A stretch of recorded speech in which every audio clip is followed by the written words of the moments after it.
Have you ever felt like you're speaking two different languages with your spouse? Or that no matter how hard you try, you just can't seem to reconnect? Hi, I'm Michael Flynn, and with over 10 years of experience as a relationship counselor, I've seen it all.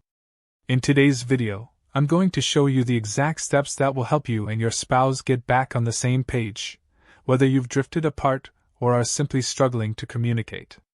By the end of this video, you'll have the tools to understand each other better, improve your connection, and start rebuilding that strong foundation of trust and love. Stick around till the end because I'll share a game-changing tip that could be the key to your breakthrough. Before we dive in, make sure to hit that subscribe button and turn on notifications so you never miss valuable tips on restoring and strengthening your relationship. Now, let's explore the steps to getting back on the same page with your spouse. Step 1. Start by listening without interrupting. Let's start with something simple but incredibly powerful: listening. I know, you're probably thinking, I already listen. But the truth is, most of us listen with a goal in mind, and that goal is usually to respond, not to truly understand. Think about the last disagreement you had with your spouse. Were you more focused on getting your point across, or on fully understanding their side of the story? Most of us fall into the trap of waiting for our turn to talk. And while you might have good points, that approach often leads to miscommunication and frustration. Here's where you can make a change. When your spouse is talking, don't think about what you're going to say next. Just listen.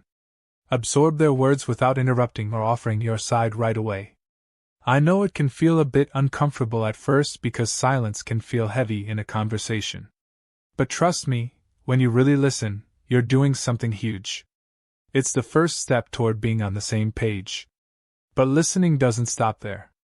The real magic happens when you ask questions to show you're genuinely trying to understand. This is where most people fall short. A simple, "What do you mean by that?" or "How did that make you feel?" can transform the conversation. It's a signal to your spouse that you're not just hearing their words, but you're trying to feel what they're feeling too. When you practice this kind of deep listening, you create a space where both of you can be vulnerable and feel heard. And this doesn't just apply to big issues, it works with the small, everyday moments too. Imagine the difference it would make if every conversation between you and your spouse felt like a safe, understanding space. It might not happen overnight, but making a habit of listening without interrupting is the foundation for reconnecting. Remember, this is not about being perfect at it. We all slip up sometimes. But the more you practice this skill, the more connected you'll feel. And when you listen this way, it's easier to find common ground because you're not just waiting for your chance to speak, you're finding ways to connect and understand each other at a deeper level. Step 2. Focus on what you agree on, not just what you disagree on. This next step might seem counterintuitive, but trust me, it works. When you feel like you're constantly fighting about everything, it's easy to focus only on what you don't agree on. You argue about this, then argue about that, and before you know it, all you're seeing are the things that pull you apart. But here's the thing, you're missing out on the things that actually bring you together. Start looking for the things you agree on. Yes, it might feel like you're looking for a needle in a haystack, but the more you look for common ground, the more you'll find it. Is there something you both enjoy doing together? Maybe you both love a certain type of food or you have similar goals for the future. Maybe you both agree on how you want your home to feel: cozy, welcoming, peaceful. Whatever it is, focus on that. And here's why it's so important. When you find even the smallest things you agree on, it creates a sense of unity. It's like a thread connecting you both, reminding you that, despite your differences, you still share common values, interests, and desires. What's more, finding areas of agreement helps shift the focus from blame to collaboration. Instead of seeing your disagreements as battles to be won, you'll start seeing them as opportunities to problem solve together. You'll feel like a team again, working toward solutions, not opposing each other. You don't have to be on the same page about everything right away. In fact, you never will be on everything. But when you actively seek out the things you agree on, it shifts the tone of your conversations from tension to cooperation. And this isn't just a quick fix, it's something that builds over time. Little by little, you'll create a stronger foundation, one that both of you can stand on when things get tough. Step 3. Be honest about your needs. Here's the thing, it's easy to assume your spouse knows what you need. You've been together for a while, after all, so they should know, right? But the truth is, your spouse can't read your mind. They don't know exactly what you need unless you tell them. This is where honesty and clarity become essential in reconnecting. Instead of hinting or expecting your spouse to guess, be straightforward about your needs. And when I say, be honest, I mean go beyond just saying, I need more attention. Be specific. I need you to put your phone down during dinner so we can have real conversations. Or, I need a little more space to recharge after work before we dive into family stuff. These aren't criticisms, these are your needs, and they're valid. But here's the catch. When you communicate your needs, do it with care. Use I statements, not you statements. Instead of, you never listen to me. Try, I feel unheard when I try to talk about something important. See the difference? The goal here is not to blame, but to express your own feelings and needs in a way that invites a conversation, not a confrontation. Being clear about your needs doesn't just help your spouse understand you better, it also helps you feel more understood. You're letting them into your world, showing them where you're coming from, and offering them a chance to meet you where you are. And here's the kicker. When you're honest about your needs, it opens up space for your spouse to share their own. This creates a two-way street where both of you are more likely to feel heard and supported. If you want to learn more about how to express your needs effectively, head over to romancedictionary.com/marriage. You'll find tools to help you communicate in a way that strengthens your connection. The link is in the pop-up here and in the description below.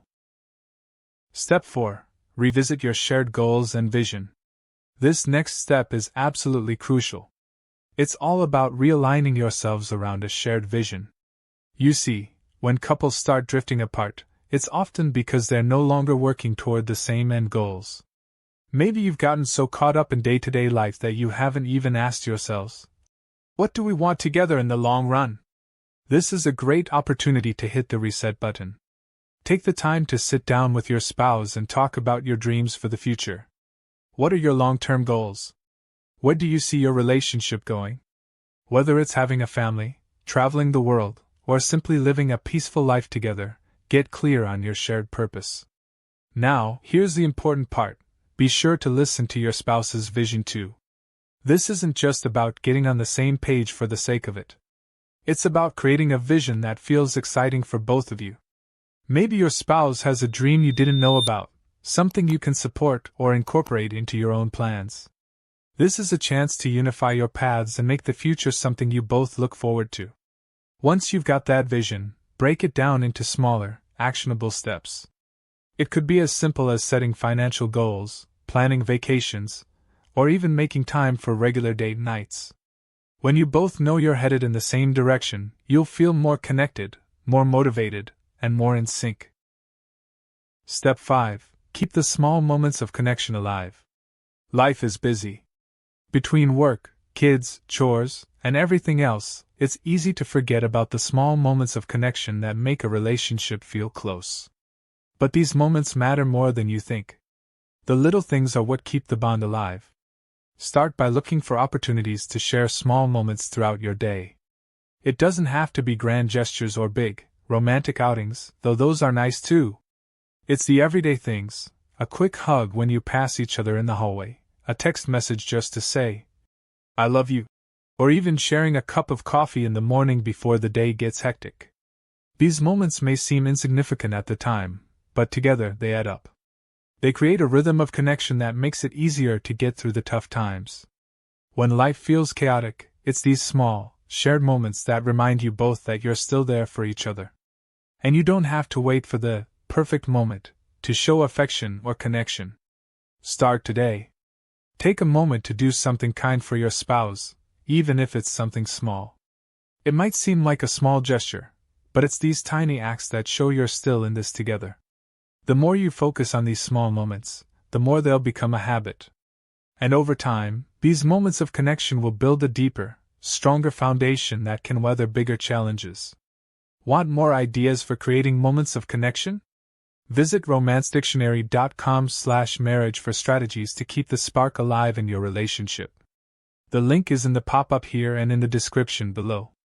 Alright, so there you have it. If you want to get back on the same page with your spouse, you need to embrace your differences, work toward shared goals, and, most importantly, show appreciation every day. These steps will help you reconnect and build a stronger, more fulfilling relationship. If you found this video helpful, don't forget to hit that subscribe button, turn on post notifications, and drop a comment below letting me know how you're going to apply these tips in your relationship. Also, check out the links in the description box for more resources to help you along the way. Remember, you've got this, and with a little effort, you'll find your way back to a loving, connected relationship. Thanks for watching. See you next time.